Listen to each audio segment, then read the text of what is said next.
Om Namo Bhagavate Vasudevaya. Om Namo Bhagavate Vasudevaya.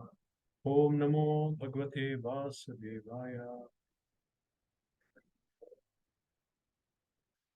Krishna Prashnaya Bhagavesham Bhaktivedanta Swami Namni. Namaste Saraswati Devi Gaura Vani Pracharine Nirvishesha Shunyavadi Paschata Deshatharini. Jai Shri Krishna Chaitanya Prabhu Nityananda Shri Advaita Gadadhara Shivasadi Gaura Bhaktivinoda. Hare Krishna, Krishna Krishna, Hare Hare, Hare Ram, Ram Ram, Hare Hare. Okay. So Hare Krishna, welcome to Brahma Jignasa session, question answer session. I've got 7 questions asked by you. Okay, so I'll start. So each question I'll answer, and if something more needs to be added or clarified, then the person who asked can ask that, can clarify. Okay, so question 1. In my home, first question 1 is a practical Krishna conscious issue. Others are, looks like, philosophical. Okay, question 1. In my home, if many ants are coming, how can we stop them from coming or remove them, since we can't kill them? I am facing this issue.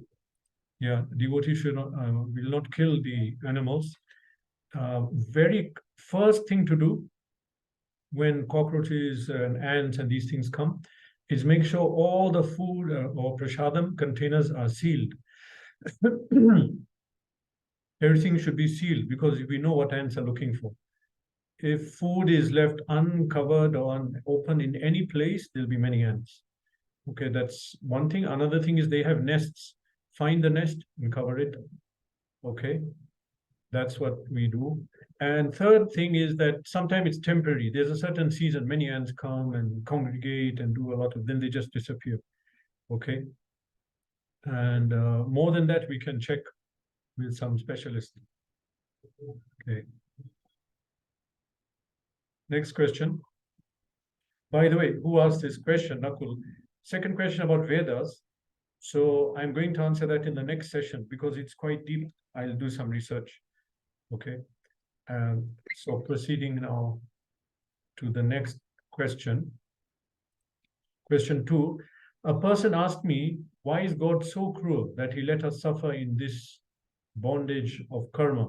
If he is all merciful, why does he put us in such a place? Actually, I am currently debating with a person online who's asking the same thing. If God is, why is God so cruel that he let us suffer in this bondage of karma and suffer here? Suffering, Bhagavad Gita says in chapter 13, text 21, Purusha Sukha Dukhana Bhoktritve Hetur Karanam Uchate. Suffering and enjoyment is because of us, not because of anyone else, not because of God or him or her or that other country. Actual all suffering, Bhagavad Gita is very clear about it, that it's brought about by the jiva. Bhoktritve Hetur Karanam Uchate. Okay, so why does God allow us to suffer here? Well, stop suffering. The way to stop suffering is given in Bhagavad Gita. Yehi samsparsha boga dukkha yonaya evate. The way when the senses are going after the sense objects, that is great suffering for the living entity. Material sense gratification is a source of suffering. So we should not suffer. Definitely, Krishna doesn't want us to suffer. But he has given us free will. You decide whether you want to be with me or in this material world. And then in Bhagavad Gita, he gave Arjuna the option that this is what I have told you, now do what you want to. Yatichasi tatha kuru. So similarly, he has sent so many acharyas and holy books and shastras for us here. And then it's up to us. Shall we read them? Shall we follow them or not? That's up to us. So we can't really say why is God letting us suffer. He's not. He's just aloof, but he's explained many times not to do it. And then Paramatma inside does dictate to someone whether what they're doing is right or wrong. People have some idea. Okay. So the cause of suffering is because of us, because we are not following the Krishna's order. Okay, and some may say someone is born in maybe Afghanistan or Alaska, he doesn't know Krishna.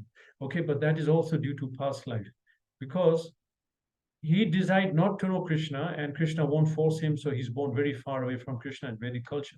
That also is because of his own wanting and doing. Okay, but merciful Krishna has appeared now as Chaitanya Mahaprabhu, and it's you can say, relatively speaking, very easy to go back to Godhead now than at any other time. This is great mercy that Mahaprabhu has come, Krishna has come in form of Mahaprabhu to give us something which is so great. Brahma Durlabha Prem, I forgot that, Nitai Gunamani, basically, which even Brahma cannot attain, the greatest jiva in this material world. Even he could not get the ease of going back to Godhead that we got, and the demigods, and Satyayug, Treta, Dwapar, they could not get, but we got it simply by chanting Hare Krishna. It's so easy to go back to Godhead. Follow the Sankirtan movement, give up the attachments, and anukulya sasankalpa, accept and follow what we need to go, and pratikulya savarjanam, don't we should give up what is not favorable, and in that way we can go back to Godhead. So if we do that, we'll go. And Krishna has come as Mahaprabhu, with a very simple way, so we can follow that. Okay. Question 3. Some people claim that they have seen Krishna or Lord Shiva personally. So what should be our answer to such bogus philosophy? A same thing is in this book, Bhaktisiddhanta Vaibhav, where Bhaktisiddhanta Saraswati Thakur, someone told him that I saw Krishna somewhere in my dream or something. So immediately he asked that, did you also not see Maya? He asked. Then he clarified, and there was a conversation, and the author of that book explained that actually, if someone sees Krishna, they became liberated. Because who will see Krishna? Only those who are fully, because Swayam Seven Mukha Hi Jivadao, Atha Shri Krishna Namadi Na Bhavit Graim Indriye. Krishna cannot be seen by material senses. Seven Mukha Hi Jivadao Swayam Eva Suratyada.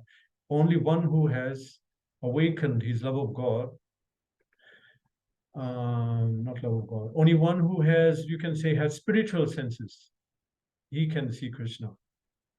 And so if someone saw Krishna, that means he has spiritual senses, he's spiritual, yeah. But then why is he still drinking tea and coffee? Why is he watching TV? Why is he still absorbed in materialism? Just by observing, you can see someone. Then we can understand he didn't. This is a philosophical point. To see Krishna, we should have been spiritualized. If we did see Krishna, why are we still addicted to material enjoyment? We will not need to eat. We will not need to sleep. We will not be attached to country, family, home, and society. Okay, so that's proof that they did not see Krishna. That's how we can prove it to them. Hare Krishna, Prabhuji. Sorry to interrupt. Yes. Yeah, this was a very beautiful point that if someone sees Krishna, so in Chaitanya Charitamrita also it comes that he will become mad actually if someone sees Krishna. So I did not think about this point. The previous point I mentioned that if someone sees Krishna, he will be liberated immediately. So the person actually countered me by saying, no, Krishna sent him back to liberate all other living entities. So this was the counter argument.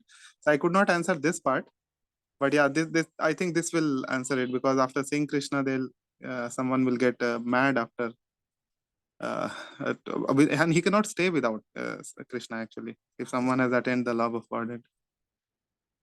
Yeah, and practically he'll not be in the material life. He'll not have attraction for anything material. He'll be spiritual body. We don't have to eat. We don't have to sleep. Yes. We don't even have to pass stool. So that's the proof. Vamsidas Babaji didn't pass stool. There's a book written, and the person observing says, I never saw him pass stool. Not eat. He'll not eat because it's a spiritual body. Yeah. Yes, Prabhuji. Thank you. Hare Krishna. Okay, Hare Krishna. Question 4. By the way, these questions will be in the detailed section of the video, recorded video. Question 4. Even after chanting for a long time, why does kirtanam not lead to smaranam? So kirtanam, in other words, chanting, glorifying the Lord, lecturing, that's kirtanam. Smaranam is when we can remember Krishna, constantly thinking about, okay, smaranam is also a form of bhakti, but the context here is, why aren't we always not able to remember Krishna, his pastimes, his form, even after chanting for such a long time? So long time, I don't know what to define here, because some people I know chanted 30 years, 35 years, still not attained perfection. Some chant for short time and they get it much more. It's up to Krishna. We can say in one way, it's Krishna's will, by his mercy we advance, or more likely Guru and Krishna, Guru, Vaishnavas. But we can look at this another way. We are chanting, but Bahu Janme Yadi Kare Shravana Kirtan Tabutana Pai Krishna Premadhan. We may chant for a long time, but with offenses, and therefore not possible. You want to mention something? No, Prabhuji. Yeah, this same shloka means like Yeah, that's in Chaitanya Charitamrita. Yeah, that somehow it makes us hopeless. This shloka. Actually, advancement is something which is not in our control, not in our hand at all. Our system is, we follow what the Guru says and follow the sadhana. And actually, we understand that we are in a very hopeless situation. And only if the Guru and Krishna give their mercy, Mahaprabhu, Gaur Nitai, Nityananda, the Vaishnavas, they will make us advance.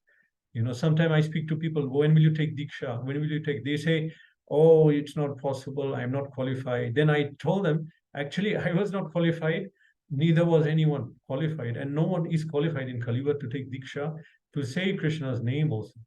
But so it's not really up to us. It makes you feel hopeless, but just be hopeful that Mahaprabhu is very merciful. Prabhupada said that even if we're not fully perfect, but we did endeavor, then Mahaprabhu can excuse.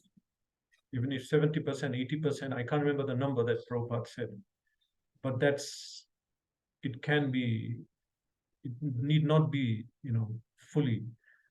Okay. Yes, Prabhupada. Yeah, I think I answered that one. Yeah, just we follow the sadhana, and sadhana bhakti leads to the higher one. You cannot go prematurely to the higher one. Follow sadhana bhakti, then the higher stages of bhakti come on their own. And utsaha nishchedhya, that what is good? Sadbhit bhaktir prasidyati. 6 things which are good for bhakti: utsaha, nishchedhya, tatat karma pravartana. What is that? Sangatyagat sato vriti. So the 6 things which give enthusiasm, give success in bhakti. One is utsaha, enthusiasm. You must be enthusiastic somehow. And if you're not, fake it. Jump in kirtan. Yeah, and that's the first point. I was told repeatedly by Maharaj. So we should be enthusiastic, whatever it is. Because Mahaprabhu is merciful, Sri Guru is merciful. Okay. This is question 4. Question 5. Krishna created this material world for us to enjoy. So why not allow us to enjoy this material world? Why so much struggle? Okay, so one clarification is, this material world, I heard from one sannyasi in ISKCON, His Holiness J. Advaita Maharaj, in a lecture, that he said this material world is a playground, a school, and a prison. Not only a playground for enjoying, but playground means enjoying, then school to teach us again how to surrender to God and teach us our eternal identity to Krishna. Playground, school, prison. Prison in the sense that we have to be punished because we did something wrong. We are not in harmony with the purpose of creation, which is serving the Supreme Personality of Godhead. Okay. So it's not that it's just for enjoyment, this material world. Okay. Now, other way of looking at this also, that we are saying if it is for enjoyment, so why not let us enjoy? Okay. It's not possible to enjoy, actually. It's not possible because the jiva, soul, is a spiritual element. And this is the material world. Spirit and matter cannot mix. They cannot mix at all. And the jiva who is spiritual, he cannot ever relish material rasa. Okay, so now you may say, but there are people in this world who are enjoying. We see them enjoying. Actually, what has happened is that Krishna's Maya Shakti has covered the jiva. So now the jiva is thinking that he's this material body, he has senses and he's enjoying. But just think about it clearly, that when we say enjoying, what is happening?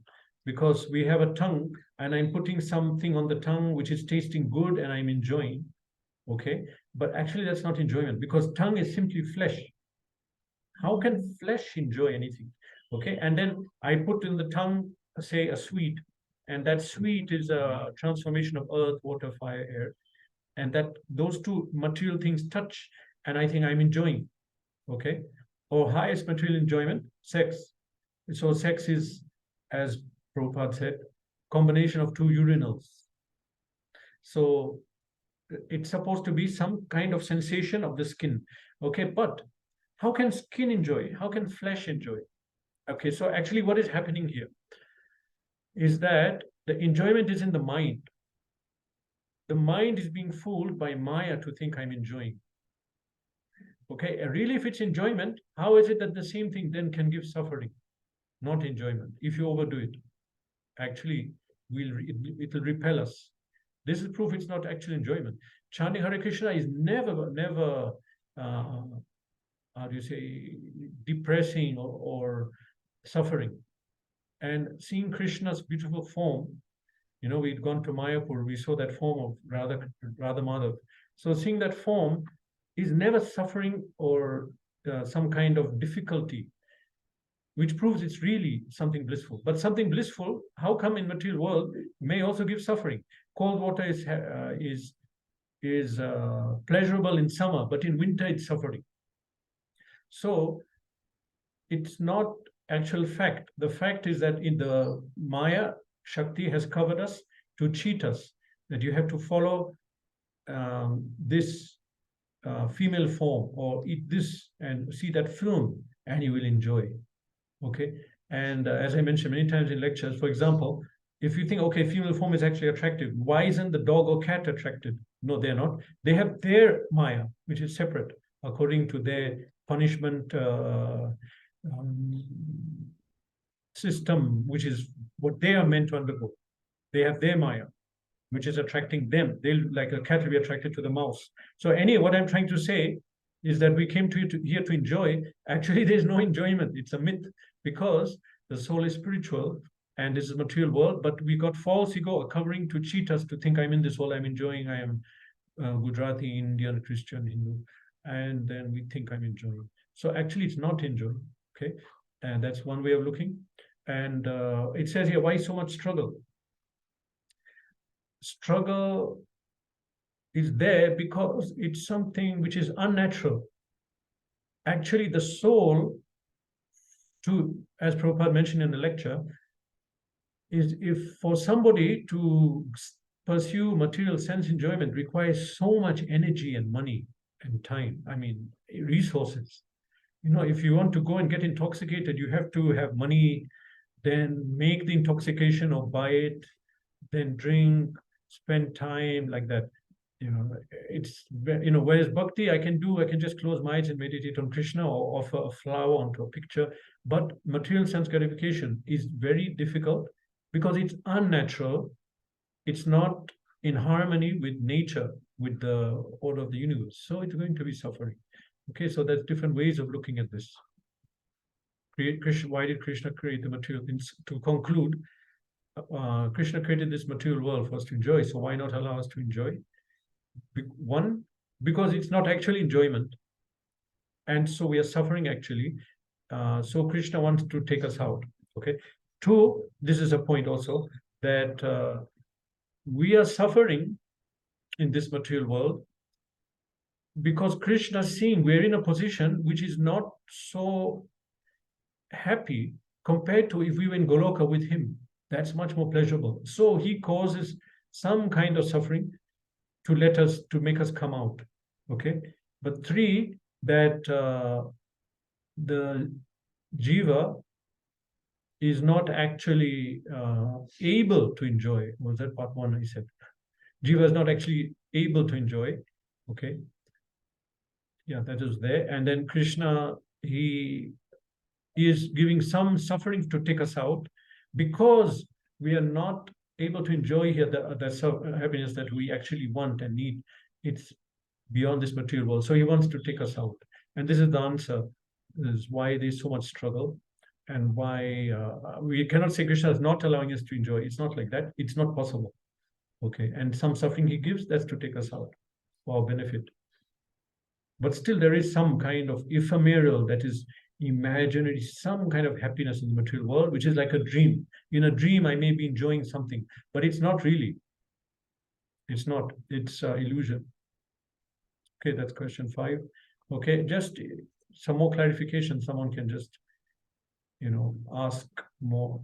If I didn't answer exact question. Okay. Now, question number 6. The Vedas and shastras mention that one can leave this material world, but among all qualifications, diksha is essential and almost a prerequisite. Can one actually leave the material world without attaining diksha, or is it truly necessary? Yes, the Vedas mention the system of liberation. The Yuga Dharma has been given. Okay, the concept of guru is in all the bhakti shastras. Bhagavad Gita, Bhagavatam is repeated so many times. Prahlad Maharaj, Naisham Matistavad Uru Pramangrim Sparshayati Anartha Pagamo Yadartha Mahiyasham Padaraja Vishekam Nishkinchinanam Na Vrinitayavad. Prahlad Maharaj says that one cannot attain Naisham Mati, consciousness of you, O Krishna, or Nrsimhadev, Krishna also. Unless they smear on the bodies the dust of one who is Nishkinchanam, one who has nothing to do with this material world, a fully purified soul. So Prahlad Maharaj prays, Dhruv Maharaj, Narad Muni, all the prayers, they glorify the concept of the Guru. Technically speaking, I can't remember where it's written, 100, if you say that for Harinam, technically speaking, Diksha is not necessary per se. We just chant Hare Krishna, we can attain perfection. However, for us and for most people in this current age, will be a big help, and it will make everything very easy, because Krishna communicates through us through the Guru. I mean, Guru Sakshat Krishna. Krishna appears in the Guru form, and then isn't it so easy that he'll give you the order what to do, what not to do, and therefore we can take guidance from him how to come out. So it is almost, you can say, essential. Yes, possible without, but that will be very difficult and not for everyone. So mostly we preach people should take diksha. By taking diksha, we are able to attain spiritual perfection very more smoothly. Okay, Sri Guru, many people have experienced Sri Guru comes in the dream and communicates when they're physically away. Srila Prabhupada, many times, his Guru came and spoke with him and gave orders. Prabhupada said, dreams are mostly tamogun. We don't have to analyze them. It's a feature of tamogun. When I don't sleep deeply, I am, due to overeating or something, or some extreme emotional disturbance, psychological disturbance. So I'll not sleep deeply. So I'll get dreams. That is tamasic. Okay, a deep sleep is normally the norm. But if in the dream Sri Guru comes, or Krishna, someone's fortunate, Krishna comes in the dream, but Sri Guru, Srila Prabhupada, then this is a spiritual dream. It's not auspicious. So yes, okay, you don't have to take diksha, but really, actually, realistically speaking, that's not for us. Our situation is we are Kali Yuga jivas, we are so conditioned and bound, karma bandhana, this material world, that we better take shelter of a pure devotee who is through whom Krishna will communicate to us. And the process of diksha, immense benefit happens. Divya jnanam yatodadyat kuryat papasya sanshayam tasma diksheti saprokta deshike istapakovide. To the process of diksha, the kovida, not COVID, kovide means in Sanskrit intelligent people. So they, in their opinion, they say that diksha gives transcendental knowledge. Divya jnanam yathodadyat kuryat papasa sanshayam, and sins are destroyed. Tasma dikshati sa prokta deshikastatvakovide. And this is the process of diksha. Destroy the sinful reactions and spiritual knowledge manifests in the heart. So to conclude that diksha is technically not essential, but for most people it is required because of the situation we are in now in Kali Yuga. Okay, so that concludes. I would personally say yes, it's required, as Prabhupada said, everyone says in our sampradaya. Even great acharyas to diksha. Actually speaking, now let me go a little deep in this. I think it's essential from the audience, people who are assembled here, that spiritual perfection has 9 levels. It's been given in Bhakti Samhita Sindhu. Adaushada tata sadhu sangha bhajana kriya anarthi nibritti nishta ruchi asakti bhava prema. There are 9 stages to perfection. So of these 9 stages, the first is adaushradha. That means one has initially some faith. Adaushradha tata sadhu sangha. That makes him seek association of devotees to ask questions and clarify doubts. Stage 3 is bhajana kriya. Bhajana kriya means one then becomes firmly, begins to actually begin the process of bhakti. Now, bhajan kriya has been explained by Purva Acharyas as diksha. That means stage number 3 is we take diksha. Okay, after that is nishta. We become fixed in bhakti. Ruchi, we attain a great taste for bhakti. It's so relishable. Asakti, we become so attached to Krishna that under any circumstance we don't leave it. Then bhava, preliminary stage of perfection. Then prema, love of God. So now that is 9th level. So the perfection. Now stage number 3 is diksha. Technically speaking, if one does not take diksha now, the stage and the level of sadhakas we are, who are so conditioned, then we cannot progress in bhakti. Practically speaking, we cannot. Diksha has to be taken. Okay, so diksha in that way is essential. Okay, so I'll conclude on that note. Okay, for that question. All right. This is question number 6. Now, the final question here, question number 7. When one attains diksha, which is usually granted through parampara, yes, should he follow the brahmachari path or can he follow the vanaprastha, grahastha or sannyasi paths? This now will bring us to discussing what the Vedic system is, that we have these 4 ashramas. And practically speaking, everyone will be in the brahmachari ashram, I think, except Shudra. They will not. The Brahmana, Kshatriya, and Vaishyas will all be in the brahmachari ashram. And it's not that everyone will become a grahastha. The Guru observes that who can remain a brahmachari should remain the brahmachari. And otherwise, those for whom it's better to get married, then they get married. Only for 25 years. Then they move on to the vanaprastha ashram. Vanaprastha means retired household life. They don't anymore have union with their wives. Their wife just stays and helps them in spiritual activities and helps them to advance. And they travel to holy places and do services. That is vanaprastha. Then at the end of vanaprastha, he may renounce his wife also. Then she will stay with the elder sons in the family and be taken care of in the house. And the man may then travel alone in the advanced stage of vanaprastha. And then finally we have sannyas. It's complete, it's known as civil death, complete disconnection from civil society. He's practically dead in the civil sense, fully dedicated to service of Krishna. Okay, so now which one should someone take? Questions like this is best asked to the Guru, because the Guru is Krishna, in the sense that Krishna, whatever Guru speaks is Krishna's will. He will guide it. Also, yeah, Guru knows us. He can tell us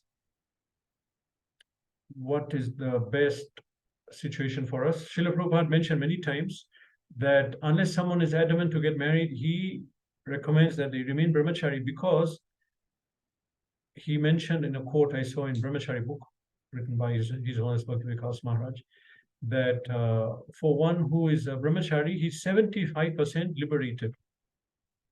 Somewhere else he wrote 50% in two different quotes, but elsewhere he said 75% liberated, and they avoid a lot of different problems because the full engagement in bhakti and self-realization. Okay, but some people are not suited for that, and so that Gajendra Leela is there, that Gajendra fought off the alligator. He could not fight the crocodile. Gajendra was very strong, the elephant. I don't know if you know this pastime. Gajendra, the king of the elephants, was enjoying in the water with his female elephant friends, and the crocodile gripped his leg. And for 1 year, he fought the crocodile to try to let go, but the crocodile did not let go. Gajendra himself was very strong. He could have fought the crocodile on the land, but in the water he could not. So Prabhupada says that one should place himself in a situation where he can fight Maya best, like Gajendra could have fought on the land. So, in similarly, wherever ashram we can best deal with Maya, we should situate ourselves there. Okay. It would be best, if we had to repeat Prabhupada's words, that if one can remain brahmachari whole life and practice, that is most recommended. But not everyone can. We should, depending on their nature. So that is. So finally, you have to ask some kind of spiritual authority, Guru, who can judge you. Okay. Hare Krishna. Now that concludes 7 questions. One of the questions asked by Nakul regarding Vedas next week, it required some deep research. Okay, Hare Krishna. Now, I'll stop here. Any question further, or shall we end? Yeah. Hare Krishna, Prabhuji. So Yes. one question was there, like, why struggle in this material world? Yeah, that one. So you mentioned the points. One more perspective would be that this material world is designed in such a way that there has to be struggle. Like it is a place like that. Like if we go to a Yeah. liquor shop, we will get liquor only. We cannot expect milk there. Yeah. So this place is very horrible. So therefore there is so Okay. much struggle. No, but the question was that Krishna made the material world for us to enjoy. So why the struggle? Okay. Okay, so the point was it's not only to enjoy. Struggle. This material world is also to teach us something and also to punish us. 3 things are there. School, Prison, playground. prison and playground. Okay. Yes, Prabhuji. Yeah. Yeah, that was the point. Okay. I'm actually trying to share the screen. Something went wrong. I cannot do it. Otherwise, you would have seen the question. Yeah. Yes, Prabhuji. All right. Okay, so then we can end here. Hare Krishna. Srila Prabhupada ki jai. Yeah.